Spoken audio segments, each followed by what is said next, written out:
United Teams thing is interesting because, well, there's 4 of them.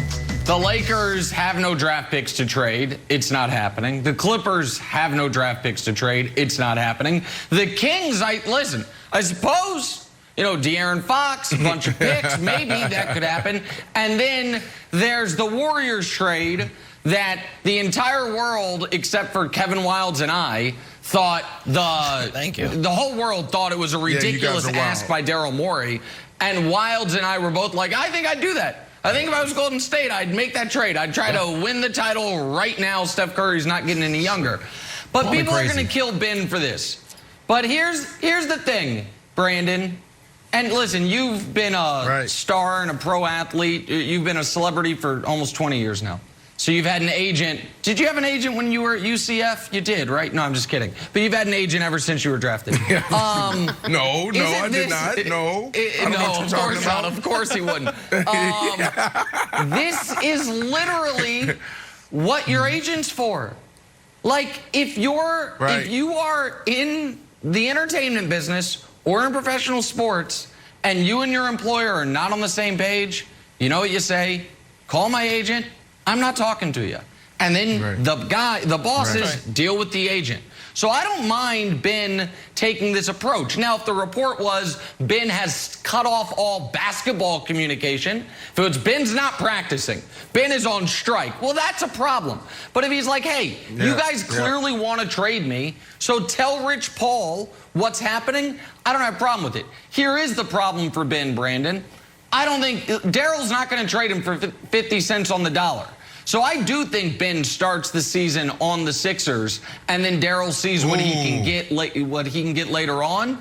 But I don't have a problem with Ben Simmons saying, "Call my agent." That's what agents are for. Okay. Nick, don't do this. You want to do this again? Remember, let's go back to December or before. What was it? November, October. I mean, yes. Where am I going? Yes. Yes, right? Yeah. I said if he's willing to get uncomfortable, he'll get out of there. You thought he was going to play the whole year. Now, he opened up the year, obviously, on the roster, and then the press conference start going left.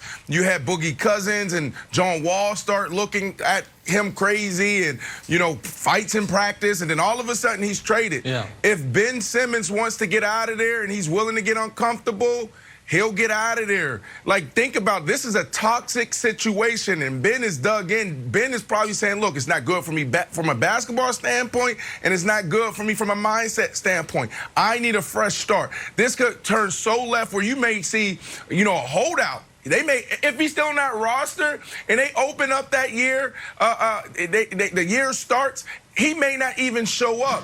The first athlete, Wildes, that I personally heard of doing something like this was Jay Cutler.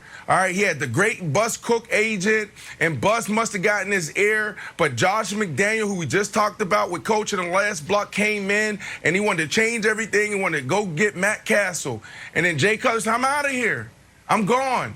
And he stopped answering calls.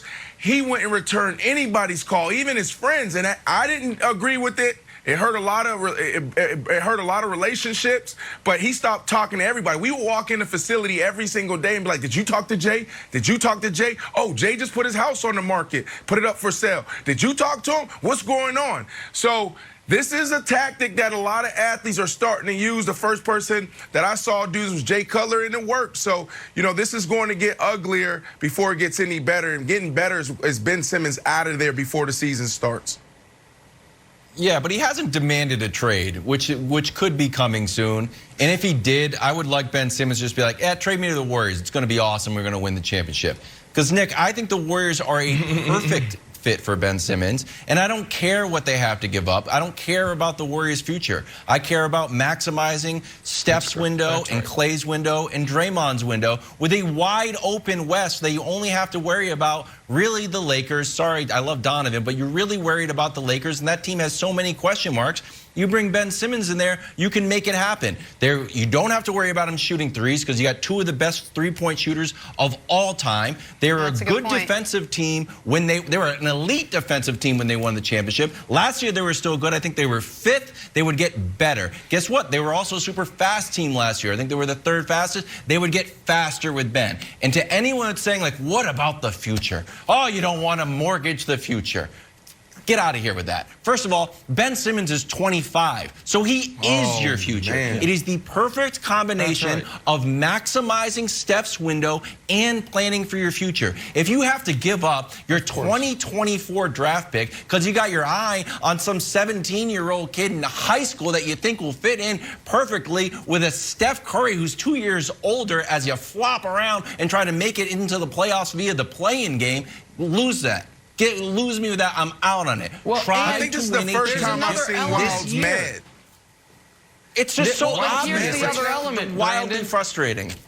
And guess what? The Warriors do not know what type of defender Klay is going to be when he comes back. They don't. We all love Klay. Klay has a perfect approval rating, and he's an all-timer. But what has made him so valuable to that team is not just the shooting. It's that he can guard the opposing team's best guard because Steph can't. Well, when you blow out your knee and then you pop your Achilles in the same leg, you have no idea if he's going to be anywhere close to that level of defender. But if you have Draymond and Ben Simmons, I don't care who your other three guys are, you're going to be an exceptional defense. And so I think it really makes sense. Go ahead, Jen. I think it makes a lot of sense for the Warriors. But can I just say, does this mean we're giving up on Ben Simmons ever being an offensive player? Once he goes there, that's it, T. The growth of him ever actually breaking out of that, if they're going to just focus on defense because they got two guys who can shoot from outside. I totally disagree with that. He's going to stay in that lane. It gives up on him as a shooter. It gives up on him as a shooter. But so what? You can do you can score. Giannis just won the damn Finals MVP without shooting. Like you can do it without shooting, and you have Steph and Klay to do the shooting. Go ahead, Wild. I'm not willing to, Jenna. I'm not willing. I actually think it could go the opposite way. So I think you can play both sides of the coin. One, if you don't want to shoot threes, you don't have to. Brett Brown asked you to shoot a 3 a game, said he would encourage you, doesn't mind if you miss it, you didn't want to take it. So it's more of a mental thing. But also, if you've got Steve Kerr, Klay Thompson, and Steph sitting around and be like, hey, buddy, want to work on some jump shots? We know what we're talking about. We might be better than the shooting guard that worked with Markelle Fultz. Then, yeah, I think he could become a better shooter. That is actually a really good point. All right, we'll see. Let's stay in Philadelphia. Just switch sports. If you think Jalen Hurts will have a breakout season, new Eagles head coach Nick Sirianni might have other ideas. First things first.